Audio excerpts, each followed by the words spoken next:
আমরা আছি এখন সেলা পাসে, যাকে গেটওয়ে অফ তাওয়াং বলা হয়। পাশেই রয়েছে সেলা লেক। এটি দিরাং থেকে তাওয়াং যাওয়ার রাস্তায় অবস্থিত। এই স্থানটির নামকরণের পিছনে কিন্তু একটি গুরুত্বপূর্ণ ঘটনা রয়েছে। 1962 সালে যখন ইন্দো চায়না যুদ্ধ শুরু হয়, তখন এখানকার স্থানীয় দুটি মেয়ে সেলা ও নুরা ভারতীয় সেনাবাহিনীকে সাহায্য করার জন্য এগিয়ে আসে। যুদ্ধে সেলা মারা যায় ও নুরা শত্রুদের হাতে ধরা পড়ে। পরবর্তীকালে সেলার এই আত্মবলিদানের কথা মাথায় রেখেই এই স্থানটির নাম সেলা পাস করা হয়।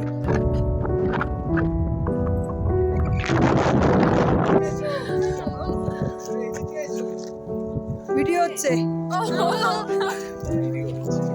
দাদা, এই যে এখানে দাঁড়াচ্ছি, এই যে মিতা আসছে, এদিকে এসে ভিডিও হচ্ছে। চলে আয় দুজনে, সারা জীবনের স্মৃতি থাকবে। এই যে আমাদের সবচেয়ে সুন্দর কাপেল দাঁড়িয়ে আছে, চলো টাটা হাই বলে দে মিতা। পিছনে সেলা লেক,